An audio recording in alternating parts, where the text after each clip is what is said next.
गुलाब सिंह अपनी ही पत्नी कावेरी को रास्ते से हटाने की ठान चुका है।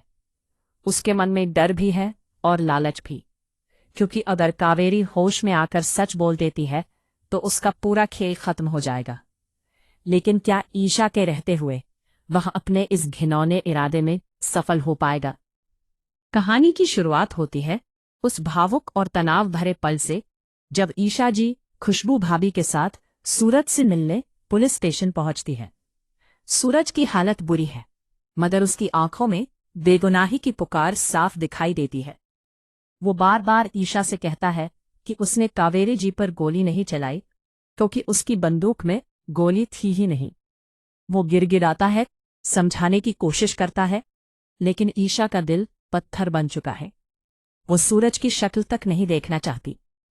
गुस्से और आहत विश्वास के बीच वो अपना मंगलसूत्र उतारने ही वाली होती है कि तभी सूरज जोर से उसे रोकता है और 48 घंटे की मोहलत मांगता है। वो कहता है कि बस 2 दिन दे दो, मैं अपनी बेगुनाही साबित कर दूंगा। ईशा ठंडे स्वर में जवाब देती है, अगर 48 घंटे में खुद को निर्दोष साबित कर दिया तो ठीक, वरना अगली मुलाकात सीधे कोर्ट में होगी। सूरज मान जाता है, क्योंकि उसके पास और कोई रास्ता नहीं। ईशा गुलाब हवेली लौट जाती है और सूरज को मिल जाता है एक आखिरी मौका।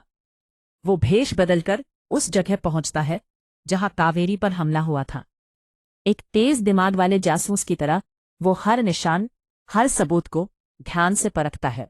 अभी उसे एक ऐसा सुराग मिलता है जो सीधा इशारा करता है कि असली साजिशकर्ता कोई और नहीं बल्कि खुद गुलाब सिंह है। ये सोचकर सूरज के होश उड़ जाते हैं। क्या बाबूजी ही इस साजिश के पीछे हैं? वह यकीन नहीं कर पाता। तभी वहां गुलाब सिंह की एंट्री होती है। वह आते ही सूरज पर बंदूक तान देता है। माहौल में सन्नाटा छा जाता है।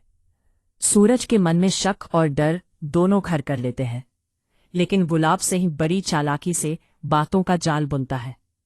वह कहता है कि कोई दुश्मन है जो सूरज को फंसाना चाहता है, जिसने सबूतों से छेड़छाड़ की है। वह भरोसा दिलाता है कि उसे पता है सूरज ने गोली नहीं चलाई, लेकिन असली दुश्मन को पकड़ने के लिए और सबूत जुटाने होंगे। सूरज के पास सोचने का समय नहीं होता, क्योंकि 48 घंटे तेजी से खत्म हो रहे होते हैं। गुलाब सिंह का मकसद साफ है, सूरज के हाथ लगे सबूत को किसी तरह अपने कब्जे में लेना। अगले दिन कोर्ट में सूरज के खिलाफ सबूतों का अंबार लगा होता है। जज सजा सुनाने ही वाले होते हैं कि तभी ईशा को आरव का फोन आता है। माँ को होश आ रहा है, वह हरकत कर रही हैं। यह सुनते ही ईशा बिना एक पल गंवाए अस्पताल की ओर दौड़ पड़ती है। सूरज हैरान रह जाता है, लेकिन गुलाब सिंह समझ जाता है कि अब खेल पलट सकता है। वह तुरंत अस्पताल पहुंचता है। डॉक्टर बताते हैं कि मरीज जल्द होश में आ सकती है। ईशा और आरव की आंखों में उम्मीद की चमक आ जाती है, लेकिन गुलाब सिंह के माथे पर पसीना छलक उठता है। जैसे ही कावेरी आंखें खोलती है, वो ईशा की ओर इशारा करती है और टूटी फूटी आवाज में कहती है कि सूरज बेगुनाह है, सब कुछ गुलाब सिंह ने करवाया। लेकिन जैसे ही उनकी नजर गुलाब सिंह पर पड़ती है, वो डर से कांप उठती है। डॉक्टर सबको बाहर जाने के लिए कहते हैं। जाते जाते गुलाब सिंह चुपके से कावेरी का ऑक्सीजन पाइप काट देता है। कावेरी की सांसें अटकने लगती है। हालात गंभीर हो जाते हैं, मगर ईशा को कुछ गड़बड़ का एहसास होता है। वो तुरंत डॉक्टर को बुलाती है और कावेरी की जान बच जाती है। उधर कोर्ट में ईशा जज से केस स्थगित करने की गुहार लगाती है, क्योंकि उसकी मां होश में आने वाली है और सच सामने आ सकता है। जज केस टाल देते हैं और सूरज को फिर से पुलिस हिरासत में भेज दिया जाता है। लेकिन गुलाब सिंह यही नहीं रुकता। वो आरव को किसी बहाने बाहर भेज देता है और खुद कावेरी के कमरे में पहुंच जाता है। इस बार उसका इरादा साफ है, कावेरी को हमेशा के लिए चुप करा देना। वो उनका गला दबाने ही वाला होता है कि तभी सूरज की धमाकेदार एंट्री होती है।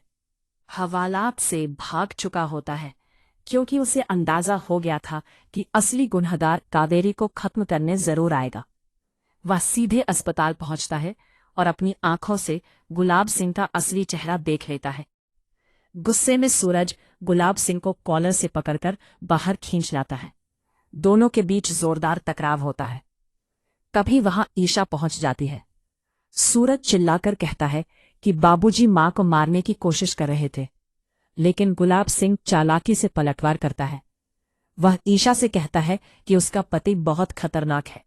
वह पुलिस स्टेशन से भागकर यहां कावेरी को मारने आया था, और अगर वह समय पर ना आता तो अनर्थ हो जाता।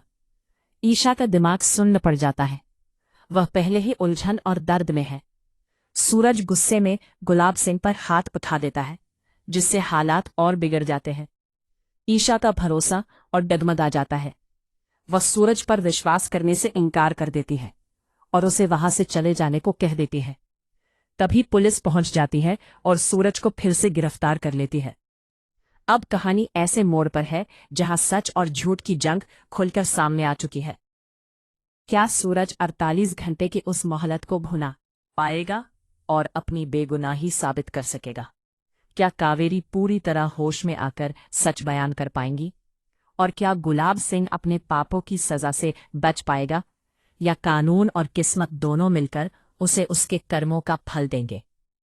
सबसे बड़ा सवाल ये है कि क्या ईशा के सामने पूरा सच आएगा, और क्या वो अपने पति पर दोबारा विश्वास कर पाएगी? आने वाले एपिसोड में रिश्तों की परीक्षा, साजिशों का पर्दाफाश और भावनाओं का तूफान देखने को मिलेगा, जहां हर किरदार की असली नीयत उजागर होने वाली है।